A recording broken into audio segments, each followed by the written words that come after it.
उत्तम अभिनेत्री, योगा इन्स्ट्रक्टर, त्याचबरोबर वय न ओळखू येणारी अशी अभिनेत्री म्हटलं तर ती शिल्पा शेट्टी आहे. शिल्पाला आता पाहिलं तर कोणालाच वाटणार नाही की एक काळ असा होता की शिल्पा स्वतःला कुरूप समजून खूप रडायची. आई समोर जाऊन ती ढसाढसा रडायची. शिल्पानेच एका मुलाखतीत हा किस्सा सांगितलाय. ती म्हणते, जेव्हा मी 17व्या वर्षाची होते त्यावेळी मला खूप वाटायचं की मी खूप कुरूप दिसते, इतरांपेक्षा मी चांगली दिसत नाही आणि म्हणून मी आईजवळ जाऊन खूप रडायचे. तेव्हा माझ्या आईने मला धीर दिला.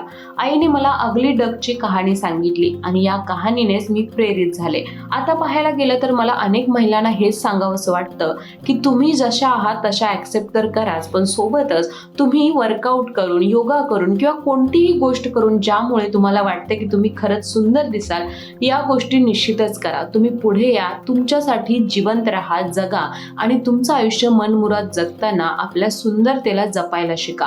सुंदरता जपणं हे खरं तर खूप चांगलं आहे, असं शिल्पा शेट्टीचं मत आहे. तुम्हाला याबद्दल काय वाटतं नक्की कळवा. तुमचं याबद्दलचं मत कळवायला विसरू नका.